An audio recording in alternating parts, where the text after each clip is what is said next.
Dearest e-grader and delightful friends, a very good day to all of you. I'm Shankri Venugopal with matrix number 8608302352720001. For my course Clinical Psychology ABPC 1103, I'm going to be sharing with you all a little further about ethics and professionalism in pediatric and clinical child psychology. Firstly, let's ask ourselves, what is pediatric and clinical psychology? Secondly, what is ethics and professionalism? And most importantly, why is ethics and professionalism so important in pediatrics and clinical psychology? Pediatric and clinical psychology is a specially focused on diagnosis and treating of psychological aspects of physical and mental health in children, adolescents, and their families. Ethical and professionalism are the moral principles and standards that guide professionals, ensuring that they conduct their practice with integrity, accountability, and respect. Ethics and professionalism are crucial in safeguarding the well-being and the rights of the vulnerable children and adolescents to ensure that they receive competent and safe psychological care. Ethics and professionalism in pediatric and clinical psychology is grounded in a common interest of being committed to ensuring safety, well-being, and the best interest of the child and adolescents. Professionalism encompasses the behavior, the attitude, and the ethics that are expected of practitioners in their roles as caregivers or even researchers, maintaining competence, integrity, respect for diverse cultures, identities, and individual differences. Let's look at some mental health statistics. A report by BBC shows about children and young people. 1 in 10 of children aged from 5 to 16 have a diagnosable condition, and 1 in 2 of these mental health conditions have an early onset by the age of 14. 3 in 4 of the mental health problems are already established by the age of 24. This clearly shows the need for early screening and child psychologists that are specialized in youth and adolescents and children. Another report by Youth Mental Health Canada estimated that 1.2 million children and youth in Canada are affected by mental illnesses, and less than 20% receive the appropriate treatment that they deserve, which leaves out 80%. And just imagine a developing nation like Malaysia. We definitely need to create greater awareness in this field. 70% of mental health problems have their early onset during adolescence. Now, this is something to ponder upon. Let's look further. Let's talk a little about ethical and unethical practices. Ethical practices include confidentiality, competence, informed consent, beneficence and non-maleficence, and respect for people's rights. Let's look a little into all of these, yeah? Ensuring confidentiality is ensuring that all communication and records are kept secure and private except for in situations where there is risk of harm to the child or others and are required by law.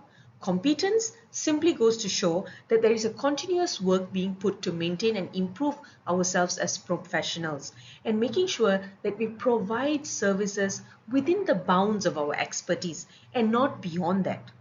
Informed consent is making sure that children, as appropriate to their age and cognitive development, and their guardians understand the nature and scope of the proposed intentions, interventions, and assessments, including the risk and the benefits. What is beneficence and non-maleficent? Beneficent and non-maleficent is actively working to benefit those with whom the psychologists work while taking care not to harm them. Respect for people's rights and dignity. This is to honor the dignity and rights of the individuals, the said child, acknowledging the diversity of the child, the families, and ensuring that everyone gets treatment regardless of race, gender, ethnicity, disability, or socio-economic status. Now let's look at unethical practices. Unethical practices is simply the opposite of the ethical practices.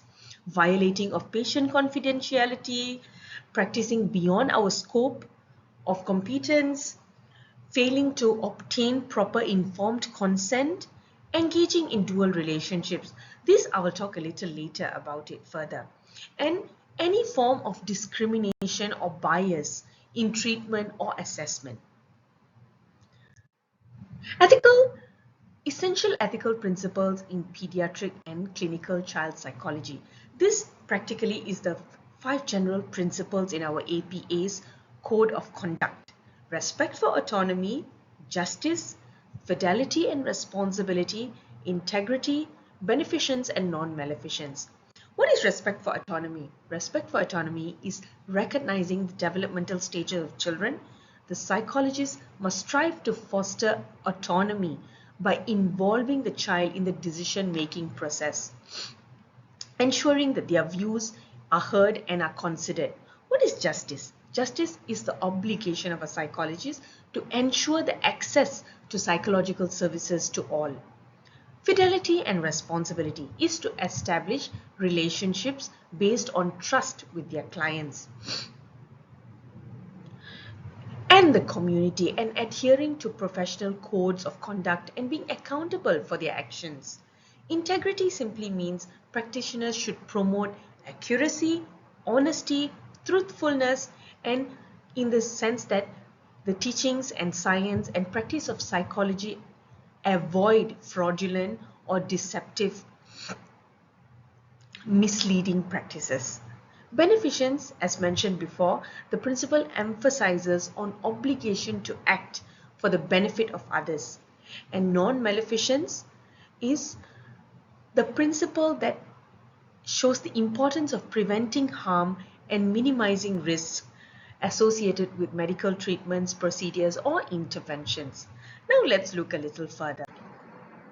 Let's talk a little further about ethical dilemmas and ways that it can affect the psychological well-being of a child. In pediatric and clinical psychology, this often revolves around the issues of confidentiality, competence, informed consent, dual relationships, and the best interests of the child. These dilemmas can profoundly affect the child's psychological well-being and have lasting consequences. Let's talk a little about confidentiality versus protection. Psychologists must balance the need to maintain confidentiality with the duty to protect the child from harm. This balance becomes particularly challenging in cases of suspected child abuse or when a child discloses information that could indicate a risk to themselves or others. The impact is that child may feel betrayed or breached of their trust, and this could lead to reluctance to trust or open up to other professionals. This can hinder the willingness to seek help in the future and exacerbate the existing condition. And this can form a deep-seated sense of isolation and misunderstanding and corrosion of trust. Let's talk a little about competence and scope of practice. A psychologist may encounter cases that fall outside the areas of their expertise, and deciding whether to treat a child or to refer to another professional can be quite challenging, especially when the areas of specializations are scarce. And the impact of this is providing treatment beyond the psychologist's care competence can result in an ineffective care, possibly causing further psychological harm or delaying appropriate treatment. Inadequate or treatment can lead to long-term psychological effects such as worsened mental health condition, developmental delays, and impaired social functioning. Let's talk a little about informed consent and assent. The dilemma is about obtaining informed consent, and assent from the child in a manner that respects the child's developing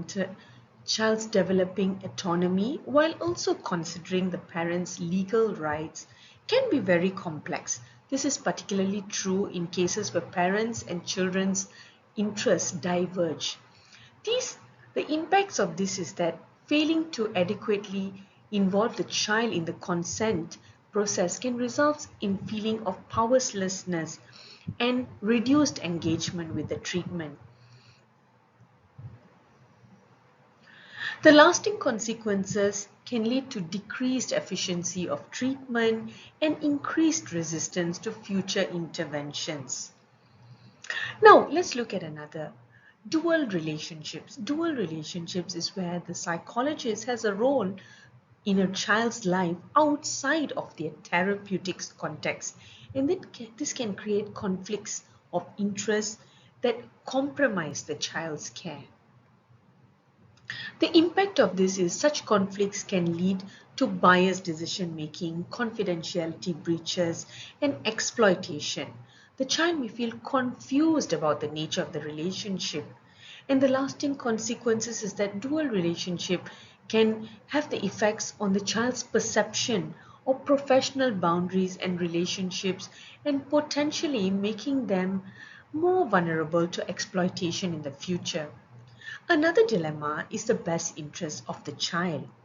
Determining what constitutes the best interest of the child can be extremely complex, especially when considering long-term versus short-term benefits, cultural values, and different views of parents and professionals. The impact is that decisions that do not prioritize the child's best interest can lead to interventions that harm rather than help, causing additional stress and trauma.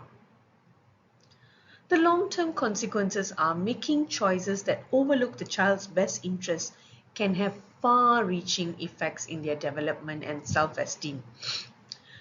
To conclude, the ethical dilemma faced in pediatrics and clinical psychology are not just theoretical challenges, they are very real and have very lasting impacts. Now, let's look a little further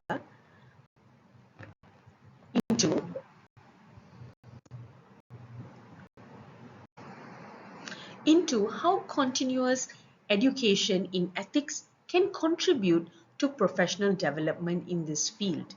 The continuous education in ethics are staying updated while with evolving standards, always making sure that we professionals and psychologists keep update their knowledge, enhancing ethical decision making. This allows us to enhance our ethical decision making and promoting reflective practice. This is to get a reflection of our work, to do peer review, and many other things, and fostering professional growth and competence. Next is how continuous education in ethics can contribute to professional development in this field. Roles of professional bodies are incredibly important in establishing ethical guidelines, providing education, resources and opportunities, enforcing ethical standards, and advocating for ethical practices. One example is the United Nations Convention on the Child's Rights. Is an important agreement that countries have promised to protect the child's rights. And for this, you can Google further and see the protection of privacy and protection from exploitation for children. Lastly, let's see how we can help our children to look after their mental health. Firstly, we need to model those coping skills. We need to talk to them, teach them coping skills, talk about well-being, self-care, respect their autonomy, and teach them how to develop good relationships, healthy relationships, and extremely important, sleep, play, relaxation, and nutrition. These are the references that I've looked through this presentation. Thank you, and I hope you've enjoyed this presentation.